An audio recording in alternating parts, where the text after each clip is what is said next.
Assalamualaikum warahmatullahi wabarakatuh.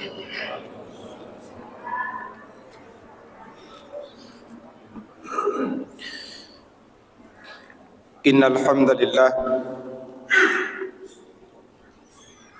wa inna salata wa salama ala Rasulillah wa ala alihi wa ashabihi wa mawalah. La hawla wa la quwwata illa billah. Asyhadu an la ilaha illallah wahdahu la syarika lah wa asyhadu anna Muhammadan abduhu wa rasuluh. Allahumma salli wa sallim ala nabiyina wa rasulina Muhammadin sallallahu alaihi wasallam. Faqala Allah ta'ala, ya ayyuhalladzina amanu taqullaha haqqa tuqatih wa la tamutunna illa wa antum muslimun wa ba'du. Syukur alhamdulillah, kita panjatkan kepada Allah Subhanahu wa taala atas nikmat curahan kasih sayangnya kepada kita sehingga dapat bertemu di majlis yang mulia ini dalam keadaan sehat walafiat. Salawat ma'assalam semoga senantiasa tercurah limpahkan kepada Rasulullah Muhammad sallallahu alaihi wasallam. Bapak Ibu yang dimuliakan oleh Allah Subhanahu wa taala, pada kesempatan yang berbahagia ini kita akan membahas satu hadis yang berkaitan tentang ciri sekaligus orang yang mendapatkan jaminan untuk masuk surganya Allah Subhanahu wa taala. Kata Rasulullah sallallahu alaihi wasallam ketika beliau ditanya, su'ila Rasulullah sallallahu alaihi wasallam an aktsari ma yudkhilun nas al-jannah. Nabi pernah ditanya, ya Muhammad, ya Rasul, apa yang menyebabkan kebanyakan orang itu masuk surga? Kemudian Nabi sallallahu alaihi wasallam menjawab dengan begitu simpel, ringkas, namun padat dengan maknanya. Apa kata beliau? Taqwallah wa husnul khuluq. Orang yang bertakwa kepada Allah Subhanahu wa taala dan orang yang memiliki akhlak yang baik.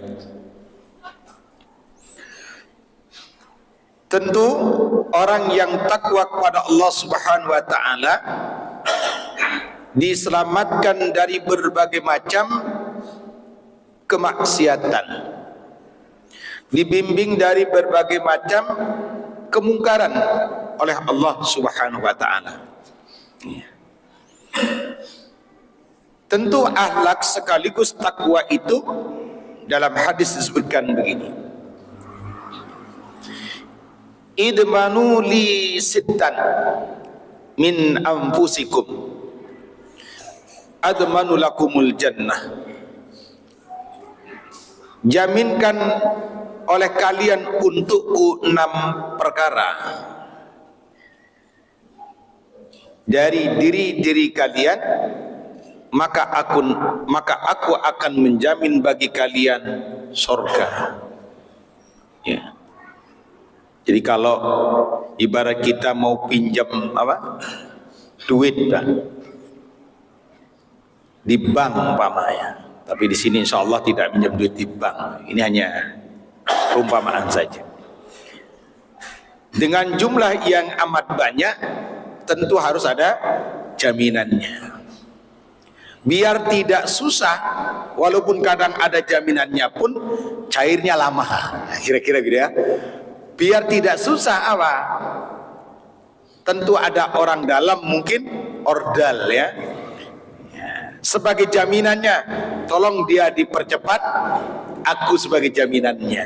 Kira-kira begitu ya. Insya Allah cairnya cepat.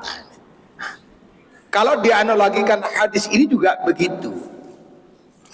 Jaminkan oleh kalian untukku 6 perkara, maka aku akan jamin bagi kalian surganya Allah Subhanahu wa ta'ala. Apa itu? Yang pertama, usduku idza haddastum.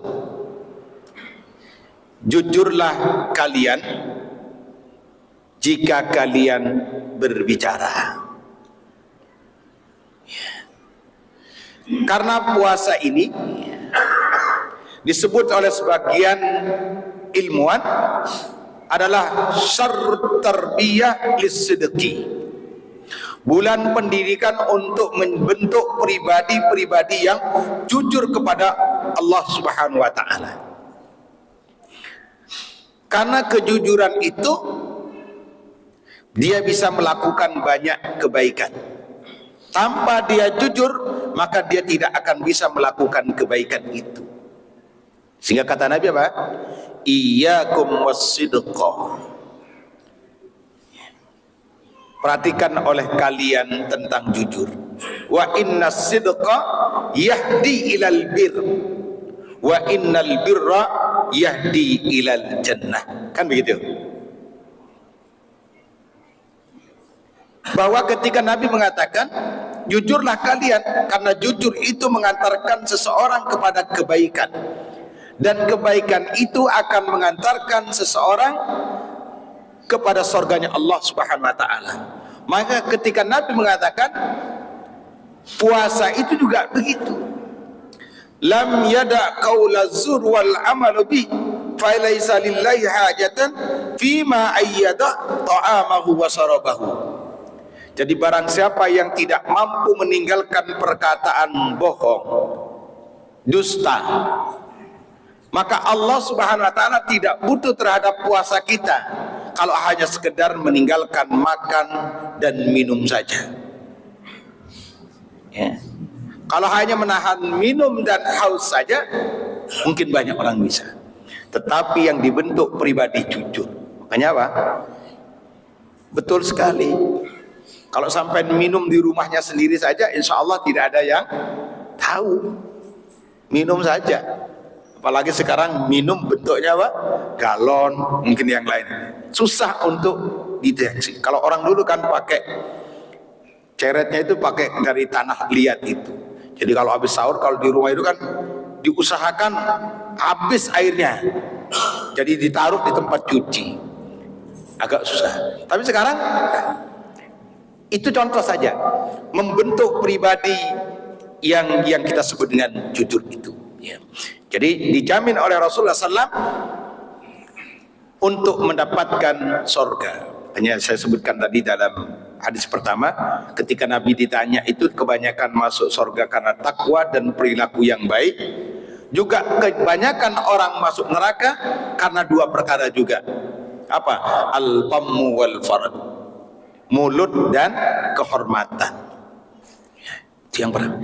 Jadi kata Rasulullah SAW, "May yadmanu li ma baina lihyaiti wa ma baina rijlaihi admanu lahu jannah."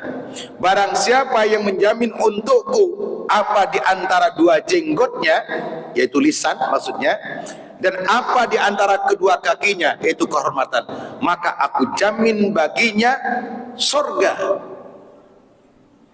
Ya. surga. Ya karena nanti analisanya kalau dalam ilmu kesehatan apa?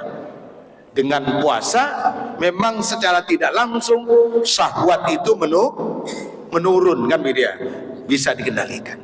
Kan syahwat itu dari faktor makanan kan begitu. Itu kata para ulama. Barang siapa yang menjaga tadi mampu menjaga di antara kedua lihya itu kan jenggot memang lisannya. Dan apa di antara kedua kakinya, maka aku jamin baginya yang kita sebut dengan surga tadi itu. Karena dalam Syarah Arba'in An-Nawawi disebutkan betapa banyak orang yang terjungkal ke nerakanya Allah Subhanahu wa taala akibat lisan yang tidak bisa dikendalikan. Lisan pengaruhnya besar, lisan kita ini. Kemudian kata Rasulullah, fa inna sidqa tuma'ninatul qalb. Sesungguhnya jujur itu membuat jiwa hati kita itu tenang. Hanya kalau pejabat itu korupsi itu dia tidak tenang, Pak. Umpama ketika kampanye saja dulu pokoknya kalau saya jadi tak cari para koruptor dari tingkat atas seakar-akarnya. Wah, iki jangan. Tentu yang korupsi apa? Oh, jangan sampai jadi ini ya. Kalau bisa jangan jadi presiden dia, kan begitu. Takut kan? Artinya ketenangan sudah tidak ada. Tapi bagi mereka yang jujur, happy saja. Ya, tenang dia. Makanya jiwanya, hatinya dia menjadi tenang, ya. Jadi fa inna sidqa tuma'ninatul qalbi. Jadi jujur itu membuat hati seseorang menjadi tenang. Wa innal kadhiba ribah.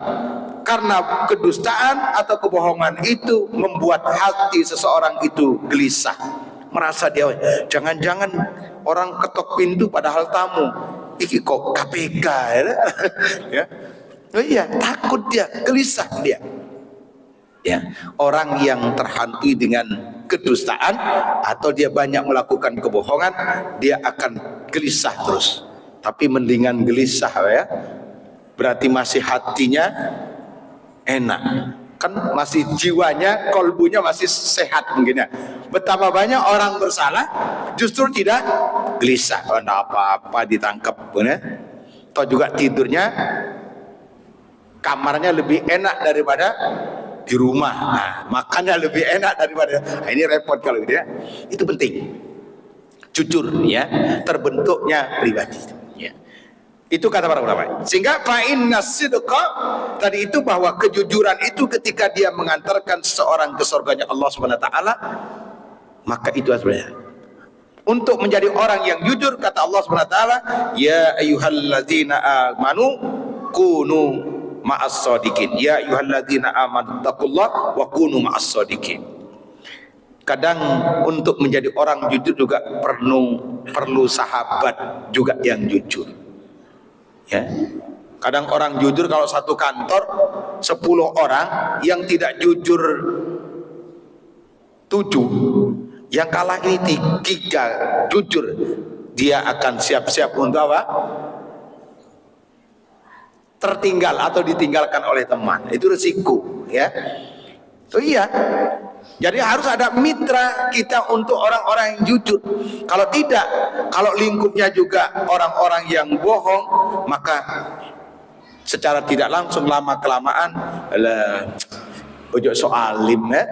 Kan godaan kan begitu sekarang ya. Enggak usah soalim, ini loh kesempatan. Besok ganti bupati sampai enggak punya. Tidak selamanya jadi kepala, mumpung loh. Godaan-godaan itu kan teman kan aja. Makanya Quran kan al-akhillau yauma idzin ba'dun li ba'din adud illal muttaqun. Kadang ya persahabatan, pertemanan itu bisa menjadi musuh bagi kita. Ya, antara satu dengan yang lain, kecuali pertemanan itu dibangun atas dasar takwa kepada Allah Subhanahu wa taala. Jadi atas dasar ketakwaan kepada Allah Subhanahu wa taala. Ya. Jamaah yang diberkahi Allah Subhanahu wa taala. Di dalam sebuah buku yang ada yang menyebutkan Qira'atul Rasyidah itu, dulu ada seorang, ya kalau bahasa kita sekarang mungkin sejenis preman ya. Hampir semua dia lakukan dosa. Suatu saat dia ingin masuk Islam, datang kepada Nabi, "Ya Rasul, saya mau masuk Islam, tapi kebiasaan buruk saya tidak bisa saya tinggalkan." Ya, gimana itu? Tapi kata Rasulullah, kemudian apa? "Oke, tapi saya punya syarat." Apa? Jangan bohong. Ya, jangan dusta.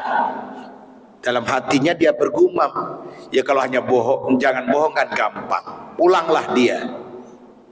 Jadi kalau orang nyolong dulu suka nyolong itu kan, siang itu jalan, nanti malam itu dicari yang sudah dikasih tanda, kira-kira kan orang dulu kan gitu.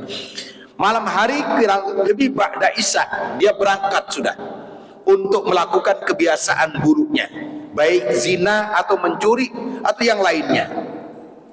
Tetapi pada saat itu, ketika dia keluar dari itu, peperangan iman sudah terjadi. Kalau malam ini saya mencuri atau berzina, kalau saya ditanya Nabi itu, saya mau jawab apa? Kalau saya bilang mencuri, saya malu di hadapan Rasulullah SAW. Tapi kalau saya bilang enggak, saya sudah berkhianat atau meninggalkan perjanjianku dengan Nabi SAW. Terus begitu sampai menjelang subuh. Jadi dia tidak melakukan sedikit pun kemaksiatan pada malam itu, hanya dari sekedar jujur. Karena nanti dalam hadis kan disebutkan apa? Al-haya'u la ya'ti illa bi khairin. Malu pasti mendatangkan, tidak akan mendatangkan kecuali kebaikan, kan begitu ya? Ada temanya. Tetapi substansi dari kalimat ini, dari awal persyaratan untuk dia menjadi jujur dari itu, ternyata mampu merubah kehidupan dia, perilaku yang tidak baik menjadi baik. Karena kata Buya Hamka ketika menjelaskan tentang Quran surah Yasin ini kan begitu ya. Besok ya, anggota tubuh kita yang paling tidak dipercaya adalah ini ya, lisan kita, kata Buya Hamka. Karena lisan kita ini punya 1001 cara untuk berdalih ya, menyelamatkan diri. Maka pada hari itu, pada hari kiamat, berquran surah, manusia itu dikunci lisannya, kemudian yang berbicara itu adalah tangannya, kemudian yang berbicara adalah kakinya. Nauzubillah ya. Oleh karena itu, jamaah yang dimuliakan Allah Subhanahu wa taala, semoga dengan puasa ini kita terbentuk menjadi pribadi yang jujur ya. Karena tadi itu dusta juga tidak hanya sekedar membinasakan dirinya, mencelakakan dirinya, juga bisa mencelakakan orang lain ya. Yang kedua, wa auqu idza wa'adtum ya. Tunaikanlah janjimu jika kalian berjanji ya. Jadi ketika kita ini, bahkan mungkin juga di dalam rahim itu, pada saat ruh dan kita keluar dari ibu kita masing-masing, kita menangis. Ada yang menyebutkan menangis itu kan dalam rangka mempertanggungjawabkan janjinya. Ketika Allah mengatakan, alastu birabbikum qalu bala syahidna. Bukankah aku ini adalah Tuhanmu? Kita menjawab, betul, engkau adalah Tuhan dan engkau adalah. Tentu janji kita, perjanjian kita, ada yang menyebutkan syahadah kita setiap saat, asyhadu an la ilaha illallah, itu adalah sebuah mitsaq, sebuah perjanjian kita. Untuk apa? Tidak menyekutukan Allah Subhanahu wa taala, tidak menduakan Allah Subhanahu wa taala, akan menjaga keimanan itu. Kemudian yang kedua, persaksian seorang hamba kepada Rasulullah Muhammad SAW. Kita bersaksi bahwa kita mengakui Nabi Muhammad adalah utusan dan hamba Allah Subhanahu wa taala. Itu persaksian cinta. Ya.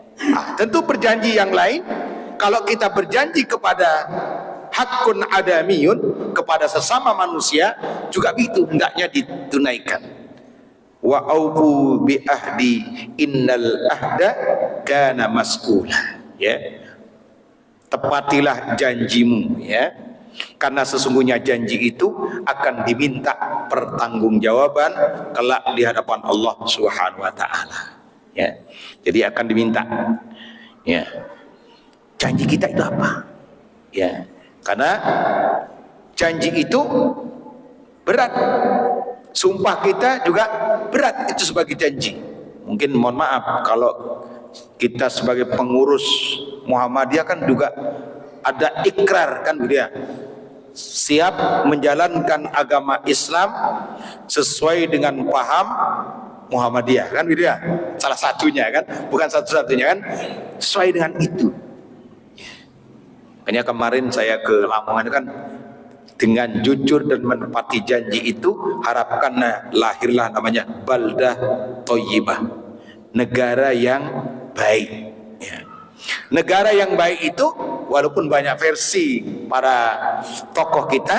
Kalau Dr. Saad Ibrahim kan negeri Sabah itu ya kata beliau pokoknya tanamannya, pohonnya banyak, subur, itu sebut baldah at-thayyibah.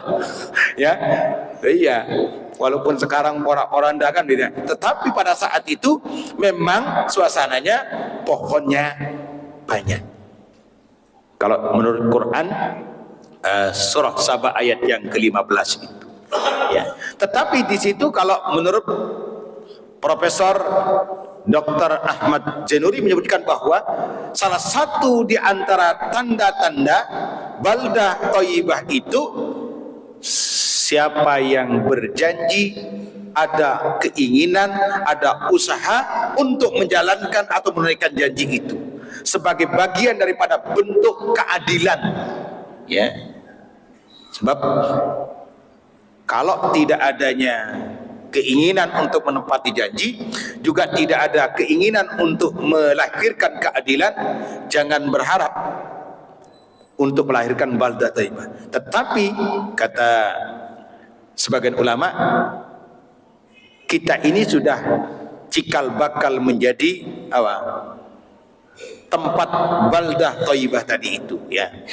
Kita berada di setiap pimpinan dari pusat sampai cabang itu, pengajian ini sudah tanda baldah thayyibah kan ini. Tanda-tanda bagian daripada negeri yang baik, tempat yang baik. Baru nanti akan lahir apa? Kata beliau, ketika dia memenuhi janjinya tadi itu, memenuhi amanatnya itu, akan lahir namanya keberkahan-keberkahan, ya. Keberkahan hidup, keberkahan rezeki dan lain sebagainya. Quran yang sering kita baca adalah surah Al-A'raf itu kan, walau anna ahlal qura amanu wattaqau lafatahna alaihim barakatim minas sama'i wal ard. Jadi kata barakat itu menggunakan jamak, berarti apa? Pintu keberkahan itu memang banyak bagi siapa yang jujur, bagi siapa yang menepati janji tadi. Apa berkah itu? Barakatun fil umur, bisa juga berkah dalam usianya. Barakatun fil mal, berkah dalam hartanya. Barakatun fi aulad, atau berkah keturunan, berkah pasangan dan sebagainya. Itu akan termuncul dari itu. Oleh karena itu, ciri yang kedua, orang yang dijamin oleh Rasulullah SAW masuk surga tadi itu, ketika mereka berjanji, hendaknya dia menepati janjinya. Karena itu akan diminta pertanggungjawabannya kelak di hadapan Allah Subhanahu wa taala. Kalau orang dulu menyebutkan al-wa'du dainun, janji adalah hutang. Iya, janjinya adalah hutang. Maka hendaknya dia bayar hutangnya itu. Itu. Kemudian yang ketiga, ya, wa'addu idza tumintum, ya. Jadi tunaikanlah amanah jika kalian diberi amanah, ya. Karena kata Rasul, la imana liman la amanah. Tidak dianggap beriman orang yang tidak memiliki amanah. Berat kan? Kalau bahasa Quran apa? Curug Quran ini kan ditawarkan ke langit, ke bumi, ya. Tidak ada yang mau. Yang mau siapa? Jamaah At-Taqwa Rogo Jambi kan, ya kan, menerima risalah Quran itu yang siap. Makanya disebut apa? Zaluman jahula kan, ya. Dasar manusia itu wis zalim, tidak pintar lagi. Saya bilang bodoh nih, salah ya. Loh iya, tidak pintar kalau bahasa. Dasar manusia itu banyak melakukan kezaliman karena dia juga tadi itu tidak jahula, jahil dia. Yang mau apa? Yang mau menerima amanah risalah Islam itu, risalah Quran ini, tidak apa-apa. Tunaikan, ya. Amanah apabila tadi la imana liman la amanatahu. Tidak dikatakan beriman salah seorang di antara kalian orang yang tidak memiliki amanah. Jadi karena kata amanah itu asal katanya sama dengan kata iman nanti kan. Jadi harus sama dengan sodako, dengan kata sadakoh itu juga dari kata benar atau membenarkan. Kemudian padanan katanya bersedekah itu orang yang membenarkan, dan begitu. Itu kata Rasulullah. Kemudian dilanjutkan waladina liman la ahdalahu. Tidak dianggap orang yang punya agama orang yang tidak menepati janjinya, ya.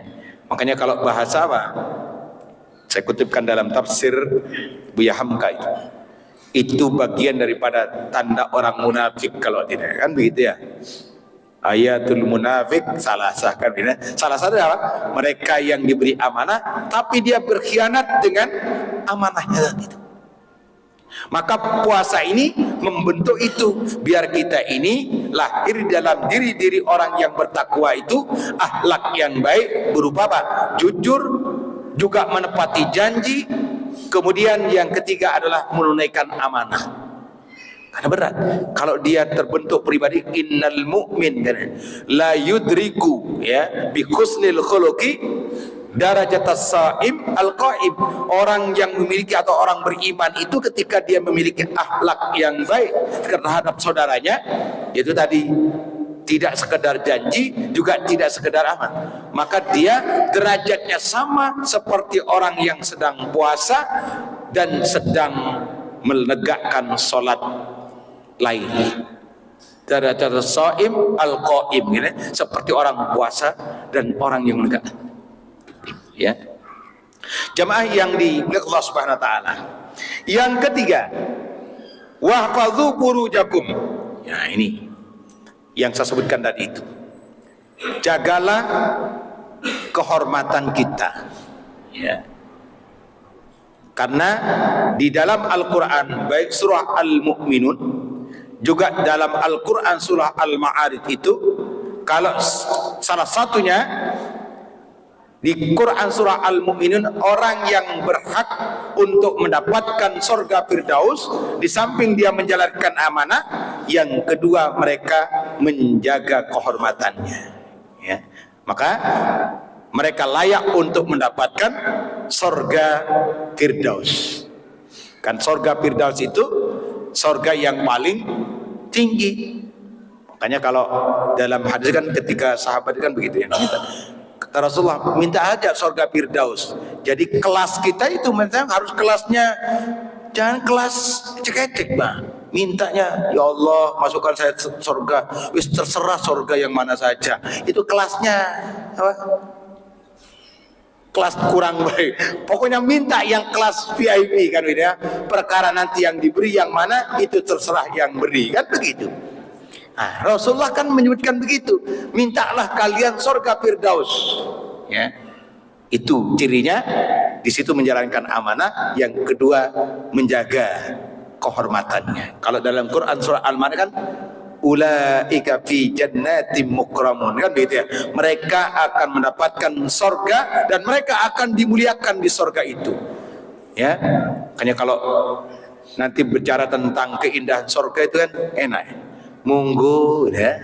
Dan senyum terus penjaga surga, beda dengan penjaga neraka.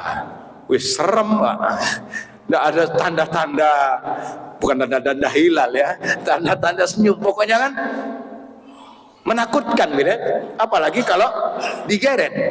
Kan kalau dalam hadis kan termasuk Quran, alladzina yuhsyaruna ila ujuhim, nanti ada orang yang menghadap di ketika mereka dibangkitkan dari alam barzah kan, ada yang berjalan kaki, ada yang berkendaraan, ada yang berjalan dengan wajahnya. Itu nanti ada. Tapi jangan, mohon maaf saya bilang, kendaraan jangan dibayangkan Alphard gitu ya. Apalagi Fortuner, teroris, ya, dan lain sebagainya. Tetapi Quran ataupun hadis pun menyebutkan begitu. Ada yang mengiaskan kepada hewan udhiyahnya, korbannya, ya. Makanya orang korban tidak boleh apa? Giginya ompong, telinganya hilang sebelah, ya. Mungkin kalau ngengeng nanti tidak ada setirnya repot. Mungkin begitu, ya. Tetapi yang jelas begitu. Yang paling menakutkan dari itu, mereka berjalan dibangkitkan dari alam barzah melalui wajah-wajah mereka. Jadi kakinya di atas, wajahnya jalan. Mungkin, amat mungkin, ya, bagi Allah Subhanahu Wa Taala. Sekarang tapak suci aja bisa berjalan pakai tangan. Kalau latihan ini, apalagi pada hari kiamat. Nauzubillahi min dzalik. Makanya kemudian kata para ulama, apa? Kenapa kita ini juga sering-sering disuruh berlindung dari api neraka. Barang siapa yang minta 7 kali, maka Allah tidak akan berikan neraka itu. Hanya betul. Habis sholat maghrib kan minimal baca 7 kali kan memang kan. Allahumma inni as'alukal jannah, Allahumma ajirni minan nar. Kan dibaca 7 kali. Ya, makanya jangan lupa berlindung dari neraka yang menakutkan tadi, ya. Oleh karena itu, orang yang menjaga kehormatan itu, kata Al-Imam As-Syaukani begini, ya. Memang maksiat, ya, berupa pandang tadi. An-nazaru sahmun masmumun min sihamin iblis. Jadi pandangan itu, pandangan mata kita ini memang laksana panah beracun, Mbak, ya. Ngeri ya. Loh iya, kata Imam As-Syaukani dalam kitabnya, ya, pandangan kita ini, pandangan mata ini laksana pandangan yang amat beracun dari segi berbagai macam arah. Ya, maka di Quran juga apa? Disuruh gundul basor, gundul basor kan, ya, menundukkan pandangan. Bukan berarti nundukkan pandangan nabrak orang, bukan. Maksudnya ketika dia berhadapan dengan maksiat, menghindari itu. Kalau Ustaz Saat Latif lain lagi, ya, ya, tidak dilihat barang bagus, dilihat juga dosa. Nah, oleh karena itu, makanya dalam hadis kan ada 2 ciri penghuni neraka yang Rasulullah SAW masih hidup kan. Pemimpin yang menggunakan kekuasaan untuk menindas rakyatnya. Kemudian yang kedua, wanita yang berpakaian tapi telanjang.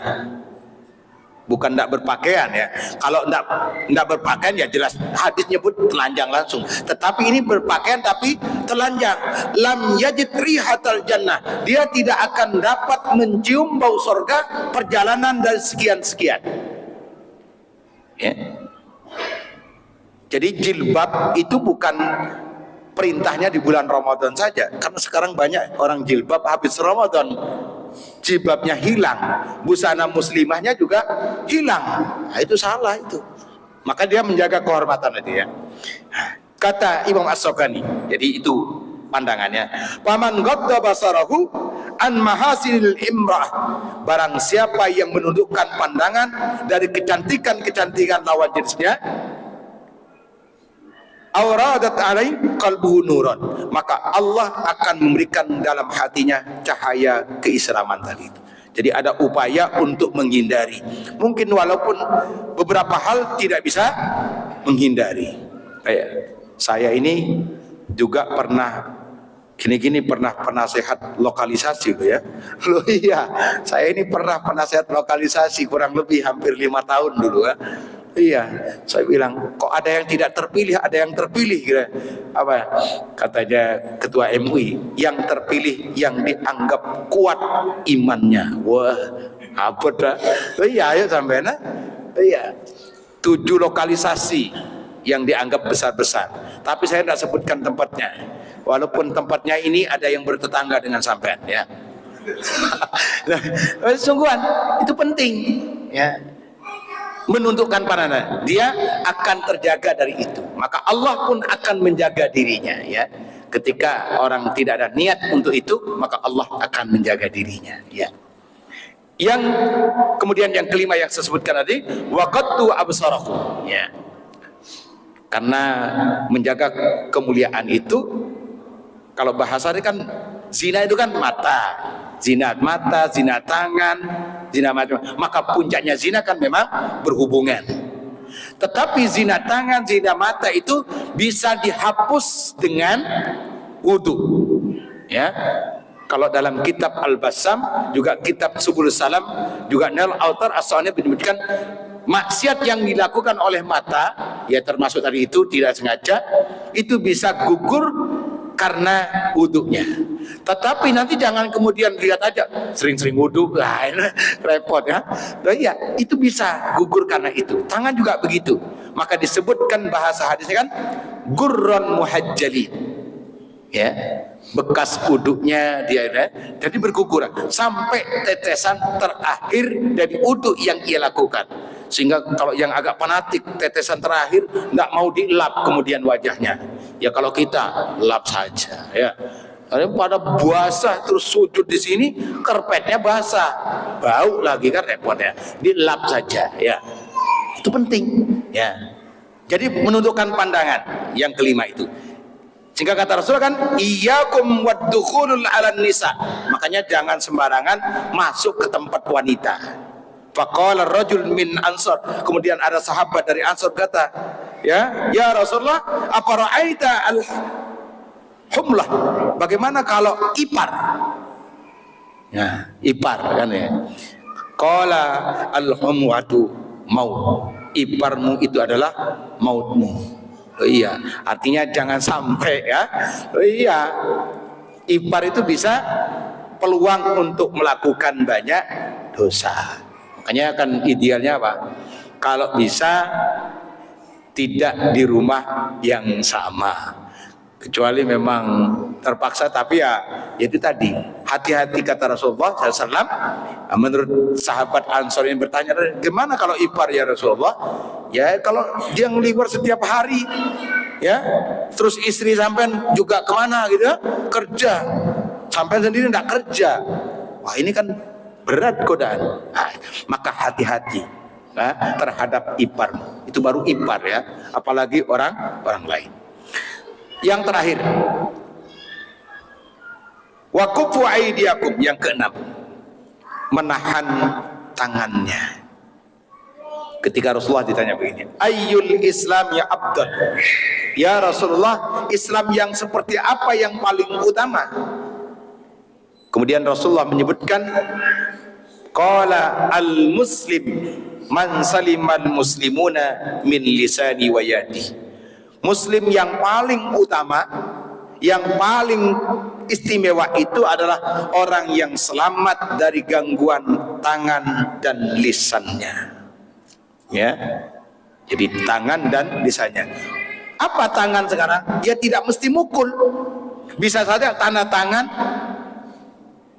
apa kebijakan, ya. Nah, itu berarti kan bisa kalau sekarang tuh, ya, anggaplah tidak mukul ya, tetapi tanda tangan ini bisa merusak orang lain. Teken wis cair. Tuh tanya pada hari kiamat begini bagaimana? Itu tangan. Artinya bisa merugikan orang lain dengan tangan kita. Oleh karena itu, muslim yang paling ideal, paling istimewa tentu adalah tadi itu, orang yang selamat dari gangguan tangan dan lisannya. Maka jemaah yang dimuliakan Allah Subhanahu wa taala, maka nasihat Rasulullah SAW ini untuk kita bahwa orang yang paling istimewa dari 5 perkara itu tentu tadi itu adalah mereka yang mendapatkan keberkahan itu, ya. Bahwa apabila dia mampu menjaga 6 perkara itu, dijamin baginya masuk surga, ya. Sehingga sebagai penutup kajian kita pada sore hari ini, bahwa orang-orang yang takwa yang akan selamat dari nerakanya Allah Subhanahu wa taala. Quran surah Maryam 71 dan 72, nanti bisa dibuka. Wa im minkum illa wariduha wa kana ala rabbika hatman maqdiya, kan begitu ya. Dalam tafsir Buya Hamka, kita semua ini versi pertama masuk neraka semua, masuk. Tetapi apa? Tafsir ini menyebutkan kalau orang yang beriman, pribadinya baik atau berakhlak tadi itu, neraka tadi terasa dingin. Walaupun tempat kita ini insya Allah dingin sudah, tapi lebih dingin neraka tadi itu. Karena dikiaskan kepada hadis riwayat Imam Ahmad kalau tidak salah itu, ketika Nabi Ibrahim dibakar oleh Allah SWT, api itu terasa dingin.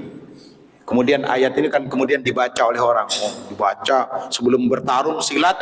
Nah itu ya. Nah, ya kalau sampai coba tes ya, kalau tidak kebakar berarti mantap gitu ya. Ya. Tetapi versi yang kedua, ya, tidak masuk cuman lewat. Kalau lewat iya, Pak. Karena neraka itu, kalau pernah ke Suramadu, laut itu namanya neraka, Pak. Jadi jembatan itu namanya Sirot, sananya Bangkalan itu namanya surga, Pak. Jelas lewat, Pak. Nah, itu yang kepleset, itu yang repot, nauzubillah kan. Kan nanti ada yang kelompok-kelompok yang kepleset di Sirot itu kan begitu ya. Membayangkan itu. Tetapi kata ayat yang 72 itu, summanunajjil ladzina taqau. Kemudian kami selamatkan orang-orang yang takwa, memiliki pribadi yang baik tadi itu, wa naruz zalimina fiha jisiyah. Kemudian kami biarkan orang-orang yang zalim bertekuk lutut di hadapan Allah Subhanahu wa taala, mengibah. Oleh karena itu saya tidak mengambil versi yang pertama, walaupun dingin. Saya berdoa lewat saja. Iya kan? Iya. Nanti kalau ada yang mau versi pertama, ceritakan kepada saya gimana rasa dinginnya. Loh iya kan? Loh iya. Itu ya. Semoga kita semua yang hadir ini, Allah tidak hanya dikumpulkan di majlis ini, semoga Allah pertemukan kita kelak di surganya Allah Subhanahu wa taala. Kurang lebih mohon maaf. Hadanallahu ikum ajmain, barakallahu fikum. Assalamualaikum warahmatullahi wabarakatuh.